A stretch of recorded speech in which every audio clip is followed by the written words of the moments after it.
Have you ever woken up at dawn with your heart racing without even knowing why? Have you ever spent hours ruminating on a conversation that happened days ago, rehearsing answers you'll never give, going over words you can't forget? Have you ever tried to pray, but your head was so loud that it seemed impossible to hear anything but your own inner chaos? If you answered yes to any of these questions, this video is made for you. Because there's something that no one taught you in school that is rarely preached from the pulpit with the depth it deserves, and that most people discover too late. Your mind isn't automatically on your side. It can be your greatest ally or your worst enemy. And the difference between one thing and another is not luck. It is not personality. It is not even blind faith. It is domination. It is consciousness. It is a decision that needs to be made every day, sometimes every hour. Psychology calls it automatic thinking. The Bible calls it spiritual warfare. But deep down, they're both talking about the same thing. There's a voice inside you that never stops. She judges, she condemns, she anticipates the worst, she relives the past, she invents futures that will never happen. And as long as you don't learn to rule that voice, it will rule you. It will dictate your choices. It will sabotage your relationships. It will erase your peace before the day even begins. What you will see here is not theory. It's not cheap motivation that disappears until the end of the day. It's a real map, built at the intersection of what God reveals and what science confirms, so that you can understand once and for all how your mind works, what feeds it, what destroys it, and how you can, starting today, begin to own your own thoughts. Stay until the end, because what comes next can be the difference between continuing to be dragged by your mind or finally learning to lead it. The mind that never stops, and why it is a warning sign. There is a phenomenon that psychologists call the monkey mind. The monkey mind. It's that feeling that your head never stops, that one thought pulls another, that you start thinking about work and end up going over that discussion from 3 years ago that went unresolved. Sound familiar? For most people, this is the normal state of mind. But normal doesn't mean healthy, and that's one of the biggest pitfalls out there.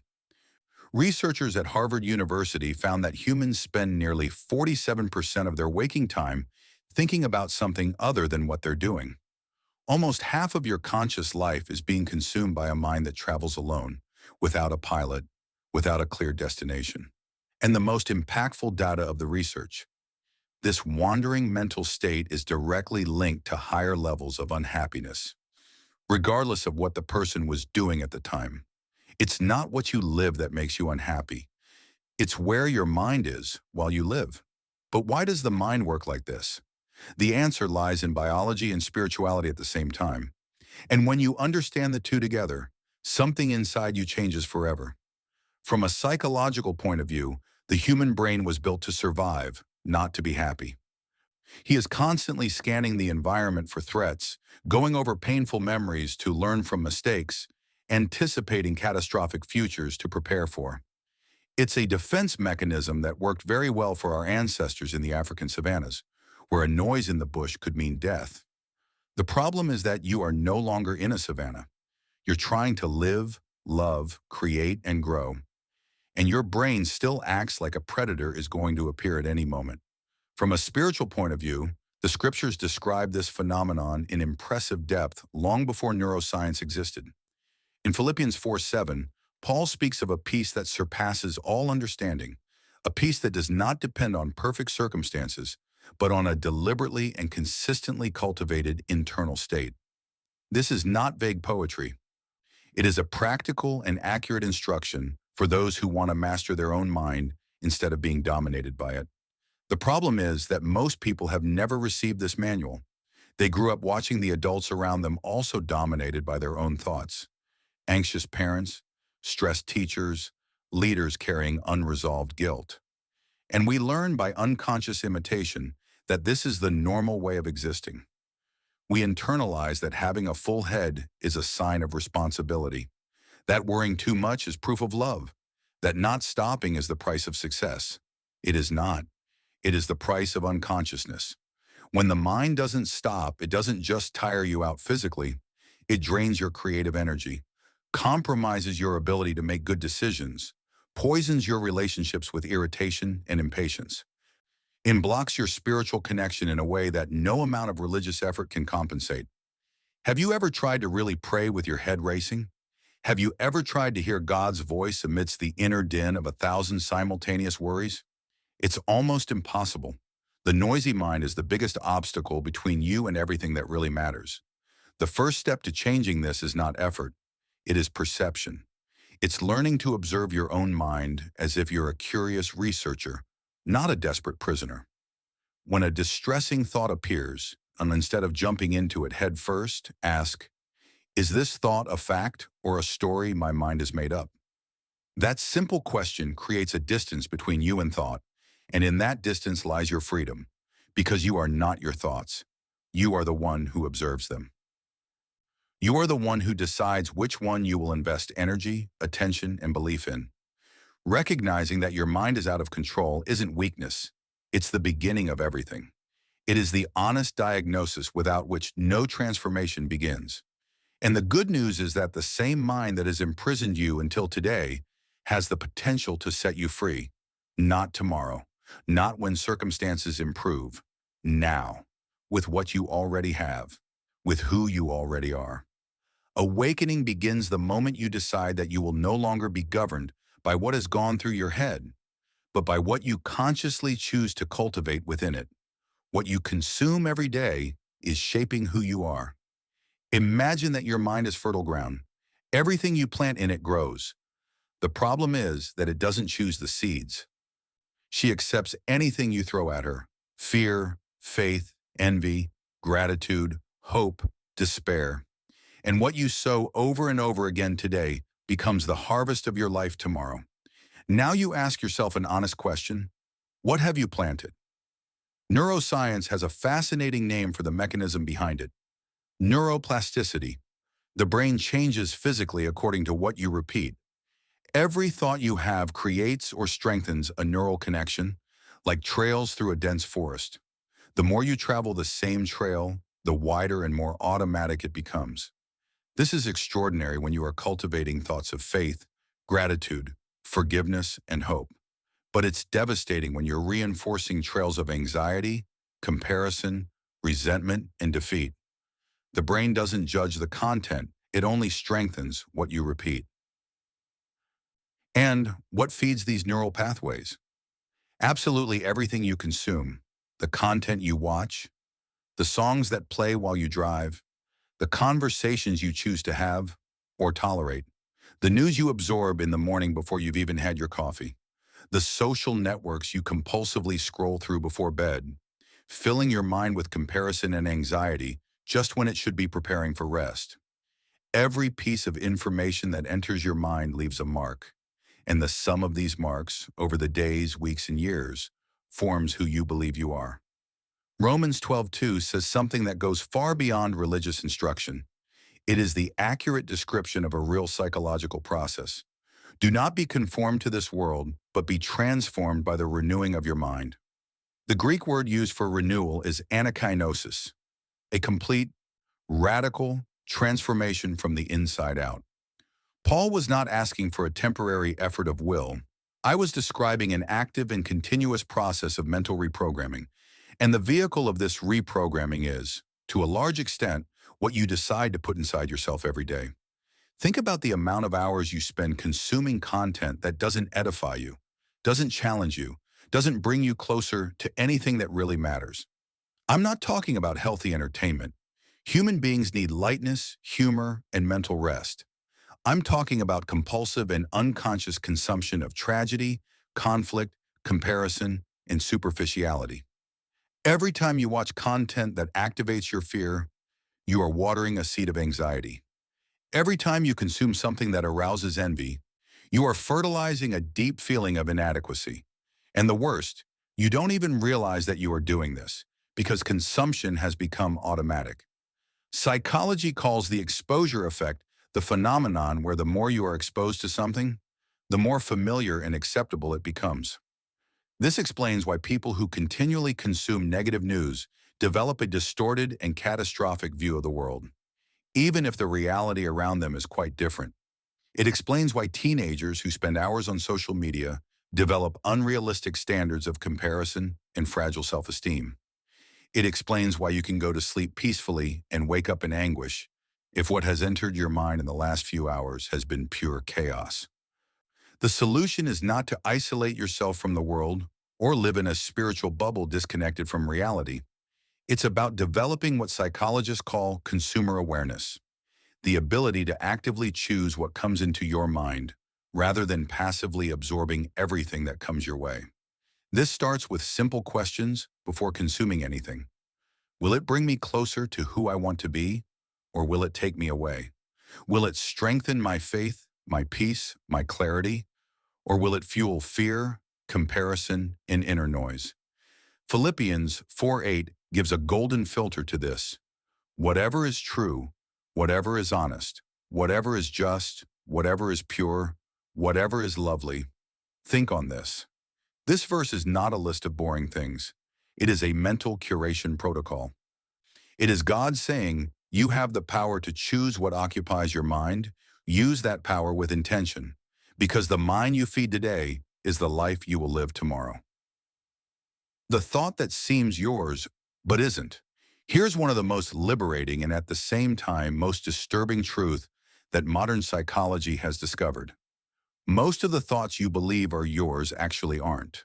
They were planted by experiences you've had, for words someone said about you when you were too young to question, for traumas that his brain registered as absolute truths, for a culture that taught you what you should feel, want, and believe. Cognitive behavioral therapy calls these patterns core beliefs, deep, automatic beliefs about yourself, the world, and the future that operate as an invisible operating system underneath everything you think, feel, and do. And the central problem with these beliefs is that they seem so natural, so obvious, so you, that you never question whether they're really true. Think with me. When you make a mistake, what is the first thought that comes to mind? I made a mistake, or I'm a failure. It sounds the same thing, but it is not. I made a mistake is a one-off fact. I'm a failure is an identity, and identities are much harder to let go of than behaviors. Someone who believes they are a failure does not change simply because they try harder, because belief sabotages each attempt, finding evidence that confirms what it has already decided to be true. Psychology calls this confirmation bias, the brain's natural tendency to seek out information that confirms what it already believes and ignore what it contradicts. If you believe you're unloved, your mind will focus on every sign of rejection and filter out every display of affection. If you believe you'll never win, you'll remember every failure clearly and minimize every achievement. Not because you're a masochist, but because your brain is being true to the narrative it's learned to tell. And where did these narratives come from? Many of them arrived before you even had the vocabulary to challenge them. A child who is repeatedly told that he is too difficult, too sensitive, too dumb, cannot reason. This adult is having a bad day and projecting it on me. She simply absorbs it and registers, this is what I am. And this belief grows with her, silent, powerful, shaping choices, relationships, and the relationship she has with God. Because here's the point that few connect. The image you have of God is profoundly influenced by the image you have of yourself and the image that the authority figures of your childhood gave you. If you grew up with an absent father, chances are you'll have a hard time trusting God's faithfulness. If you have been constantly criticized, you are likely to experience the divine presence as vigilance and judgment, not grace. His thoughts about God aren't just theology, they're depth psychology masquerading as spirituality. The good news is that learned beliefs can be unlearned. The brain, thanks to neuroplasticity, is able to create new pathways. But this requires an active process, not just good intention. The first step is to identify automatic thinking. The second is to question its validity with real evidence. The third is to deliberately replace it with a more accurate truth. Not an empty positive statement, but a truth anchored in facts and for those who have faith in God's promises. Jeremiah 1:5 says, "Before I formed you in the womb, I knew you. This is an assertion of identity that precedes anything anyone has said about you. Before your parents' voice, before your teacher's opinions, before your own failures, there is a definition of who you are that was not written by human circumstances. Learning to inhabit this identity is the most revolutionary process that exists, and it starts when you stop accepting every thought that crosses your mind as if it's the ultimate truth about who you are. How fear hijacks your faith without you realizing it. There is a scene that happens every day in the lives of thousands of people of faith, and it is almost invisible because it happens from within. The person wakes up, opens the day with prayer, reads the word, declares promises, feels that warmth in the heart, and then life begins. A message on your cell phone, an account that wins, bad news, a crooked look from someone at work. And in a matter of minutes, all that early morning faith was replaced by a dull anguish, a tension in the chest, a catastrophic mental narrative that seems more real than any biblical promise. This is not a lack of faith. It's neurobiology. And understanding how fear works in the brain is the missing step for faith to stop being a passing feeling and become a permanent posture. The brain has a structure called the amygdala, two small almond-shaped nuclei that act as the body's alarm system. When you perceive any threat, real or imagined, the amygdala fires before the prefrontal cortex, which is responsible for reasoning, has time to assess the situation. In a matter of milliseconds, the body is already in fight or flight mode. Cortisol and adrenaline flooding the bloodstream, heart racing, shortness of breath, tense muscles. All this before you have thought rationally about absolutely nothing. The problem is that the amygdala does not differentiate between a real threat and an imaginary threat. She reacts the same way to a lion and an email from her boss, to the sound of a gunshot and a painful memory, to the crash of a plane and the anticipation of a difficult conversation. This means that you may be in a state of physiological alert with all the symptoms of real fear in the face of something that hasn't happened yet and may never happen. This is where kidnapping comes in. When the amygdala fires hard enough, it literally deactivates parts of the prefrontal cortex. You lose access to clear reasoning, to perspective, to the ability to remember the promises you believe. His faith didn't disappear. It was temporarily blocked by his own brain's survival system. It's like trying to hear a soft voice in the midst of a fire alarm. God's voice does not stop speaking, but the noise of fear drowns everything out. And fear is smart. It rarely presents itself as fear. It masquerades as legitimate concern, of responsibility, of prudence, planning. You think you're being realistic when you're actually being ruled by slow-mode panic. You think you're taking care of your family when you're actually controlling everything because deep down you don't trust God to provide. You think you're being humble when you're actually so afraid of making mistakes that you'd rather not try. 2 Timothy 1:7 is straightforward. For God has not given us the spirit of fear, but of power and of love and of a sound mind. That word moderation in Greek is sophronisms, literally sound mind, disciplined mind, mind under control. Paul is saying that the spirit of fear and a sound mind are opposites. Where one operates, the other is suppressed. And the antidote to the spirit of fear isn't simply to have more faith, it's to develop concrete practices that reconnect you to the present.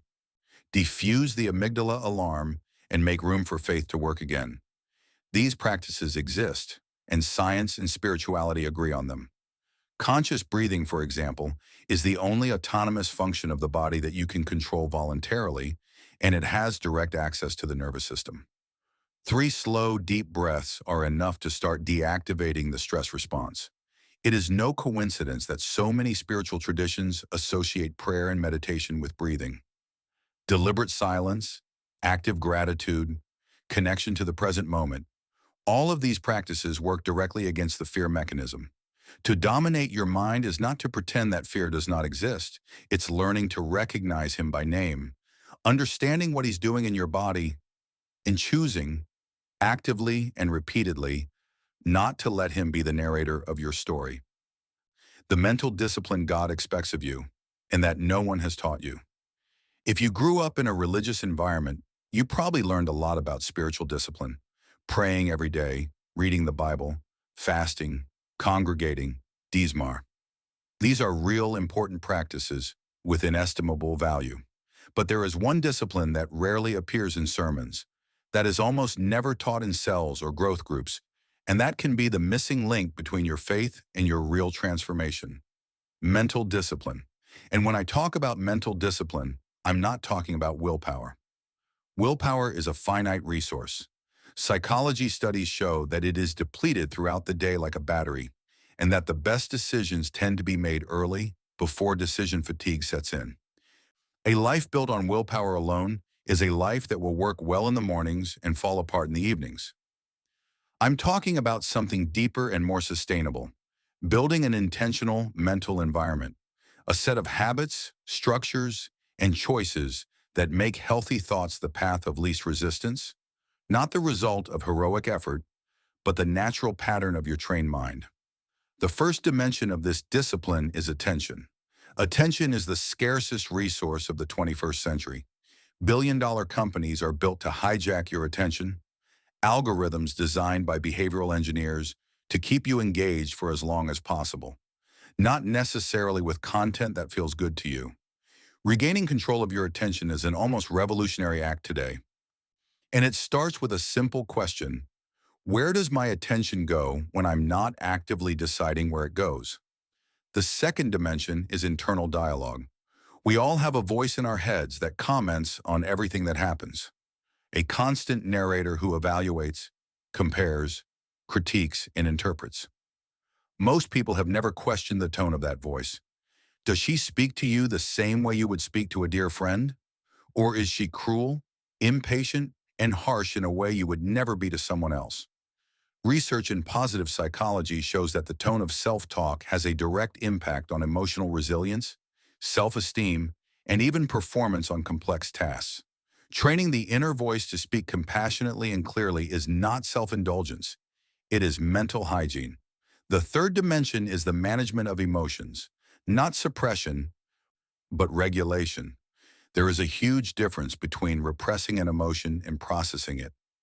Religious cultures often teach, even implicitly, that feeling sadness is a lack of faith, that feeling anger is sin, that feeling doubt is betrayal. This creates people who learn to push emotions down, and emotions pushed down don't go away. They accumulate, ferment, and eventually explode in ways that cause far more damage than they would have done if they had been processed honestly. Psalm 62:8 says, "Pour out your heart before him." This is an instruction for honest emotional expression before God, not for the performance of a faith that feels nothing. The Psalms are full of lament, anger, confusion, doubt. David did not come before God with everything resolved. He arrived with everything messed up, and it was in this honesty that the transformation happened. The fourth dimension is the practice of stillness. In a culture that glorifies constant busyness, deliberately stopping seems unproductive. But intentional silence, whether in contemplative prayer, meditation, walking without headphones, is where the mind consolidates learning, integrates experiences, and reconnects with what really matters. Jesus, the greatest example of leadership and purpose there is, repeatedly withdrew to deserted places to pray. Not because he had nothing else to do, but because he knew that without this recharge, everything else would lose its source. Mental discipline is not rigidity. It is the structure that liberates. It's what allows you, on difficult days, not to be swept away by chaos, because your mind has roots deep enough not to be knocked down by whatever wind blows. The renewed mind, what it's like to live on the other side. There is a question worth asking in all seriousness. What is it really like to live with a renewed mind? Not in theory, not as a theological concept, but in practice, in everyday life, on Monday mornings, in financial crises, in relationships that disappoint, in dreams that take time. What is it like to live on the other side of everything that has been said so far? Because many people hear about the transformation of the mind and imagine a utopian state of permanent peace, where nothing bothers them anymore, where there is no longer any doubt, where faith is always unshakable and thoughts are always luminous. This is not renewal of the mind. This is dissociation. And it is worth making it clear. This is not what God promises, and this is not what psychology points to as mental health. A renewed mind is not a mind that does not feel pain. It is a mind that is not destroyed by pain. It is not a mind that is not afraid. It is a mind that knows what to do when fear arises. It's not a mind without a doubt. It is a mind that has learned to coexist with uncertainty without losing ground. That's the difference, and it changes everything.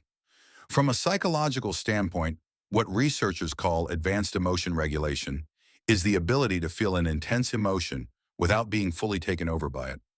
It's what psychologists Viktor Frankl and Daniel Siegel describe as the space between the stimulus and the response. That moment, sometimes milliseconds, where your freedom of choice lives. The more you train your mind, the wider that space gets. And in a wider space, you have more access to clarity, compassion, and wisdom, instead of reacting on autopilot of fear and old wound. In practice, this manifests itself in concrete and verifiable ways. You start to notice that you no longer have to control everything to feel safe, because security has come from within, not from without. You begin to realize that you can disagree without exploding, be contradicted without collapsing, receive criticism without dissolving. Not because you have become insensitive, but because your identity is no longer so fragile that any words destroy it. Their relationships change. When you stop projecting your fears onto the people around you, you start to see them more clearly and less distorted. You stop punishing people for the wounds others have caused you. You stop demanding that others fill voids that only God and your own inner process can fill. Relationships that were once battlefields begin to have space to become fields of real connection. Your relationship with God also changes, perhaps more profoundly than anything else. When you are no longer governed by automatic blame, by the fear of judgment, by the feeling that it is never enough, you can, perhaps for the first time, simply exist in the presence of God. No performance, no negotiation. Without that tone-deaf feeling that you need to first sort everything out before you're worthy of being heard. Prayer ceases to be a task and becomes an encounter. Reading the Word is no longer an obligation and becomes a conversation. And perhaps the clearest sign of a renewed mind is this: you stop treating your thoughts as emergencies. A negative thought appears, and you recognize it by name. You look at it curiously, you don't panic. A difficult emotion arises, and you embrace it without completely identifying with it. An adverse circumstance happens, and you still feel the weight, but you don't lose perspective that this too will pass, and that there's something bigger at work even in what doesn't make sense right now. It doesn't happen overnight. There is no magic formula or 5-minute prayer that will solve decades of learned patterns. But it happens. With consistency, with honesty, with the courage to look inward instead of running away into distraction, it happens. And each person who arrives on the other side of this process carries in their eyes something that is difficult to name, but easy to recognize. The peace of those who have discovered that they no longer need to run away from themselves. Dominating your mind with God is not destiny. It is the way. It's what you practice today, tomorrow, and the day after. It's the renewed resolve each morning that you're going to be the guardian of your own thoughts, not a victim of them. And on this path, you are not alone. It never was.